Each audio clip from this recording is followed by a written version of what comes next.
What's up, man? Good to see you again. You too. You guys are, yeah, it's good to talk to you. It's been a minute. I think we have not had Mike Shinoda on K-Rock for at least 3 days. When you dropped upon us some brand new, not new to you, but new to the rest of us, Linkin Park music. We're going to talk about the new song that you have that we just started playing yesterday on K-Rock that you can also see in the new Scream movie, but that will come later. Let's just for a second pat you on the back. Lost is so effing good, man. And thank you. I don't know if you were expecting the reaction it's gotten. I mean, it's been a while, so I guess certain things don't age well. You see these movies now, there's like a warning up front that says there's smoking in this movie and there's terms that we don't use anymore. I feel like Lost has aged perfectly. Do you feel the same way? Are you shocked by the reaction? Lost was a song, you know, we were putting this thing together, this Meteora 20th anniversary, and we knew we had some good stuff. We didn't know, you know, how good. We didn't know what the fans would think. But yeah, I came across Lost and a handful of other really good songs. By the way, songs with vocals, songs with rapping, songs with singing, guitars, like they're all of the Meteora era. And the Meteor 20 project, when it comes out, you know, fans will get to check out all that stuff. Does this make you rethink everything that you even trashed like decades ago? Like, we had this song and, one thing you think is awesome, and then the next day you're like, oh, no, I don't know about this song. Let's throw it from the trash. Yeah. But now you're like, God, I got to rethink everything. Let's just release a whole album of the B-sides from 20 years ago. Well, the funny part is I did have, that was the conversation. Like, I'm very, I lean towards the side of like, let's not put out anything unless it's great. Like, I'm not going to just put out stuff just to put it out. And I wanted to know what we had before we committed to any of that. And yeah, the stuff, you know, when I look back at it, the reason it didn't make it is because we committed in our minds, we committed to 12 songs on the record.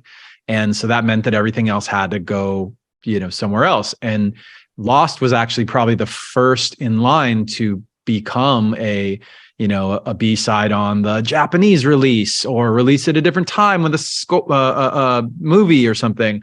And as the band moved on, by the time we got to the next album, Minutes to Midnight, our whole like goal was to reinvent the band. Like, so everything was about like putting aside anything that we had done on Meteora and Hybrid Theory and doing something brand new.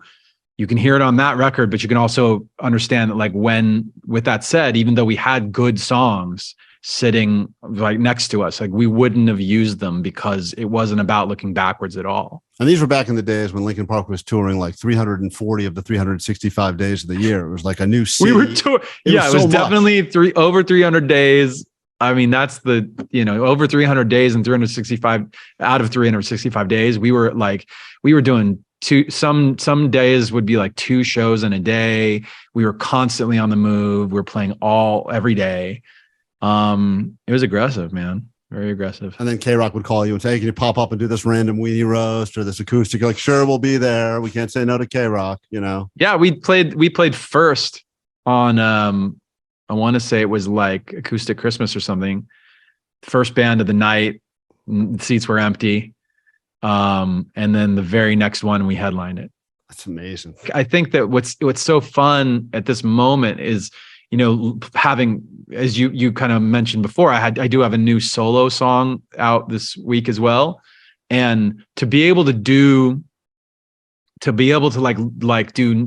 brand new and something backwards looking, like to look forward and backward at once, it almost like it accentuates the differences, and it also like allows you to like see the similarities. Like you can still, the DNA of the band and what I do is present in both of those. So I feel like so strongly it's present in both. In My Head is a great song. We're about to play it right now in K-Rock. We started playing it yesterday. We're going to talk all about it.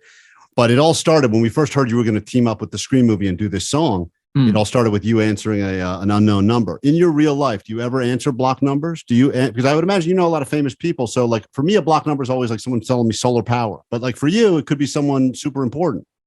I never answer block. I'm Because like, you're a so smart no, person. I never do. I never do. And I think what you're referring to, we had a bunch of stuff on some really funny videos on the socials that we were got the green light to do some stuff with Ghostface from Scream. Yeah. And got like official, to do that stuff. It's interesting because Ghostface is such an iconic character that they actually have like very specific ways that they want to see Ghostface used, and they provide you with actual like voice clips and video that they've shot on their with the official costume and their lighting and cameras and all of that. It's all very controlled. I didn't know Ghostface was such a diva. I think that would make a really good SNL skit, actually. It's like a long writer list. He's a total jerk. I mean, Well, I was 7 actually types of knives. These are Right? Japanese blades. I need 4 gallons of pig's blood.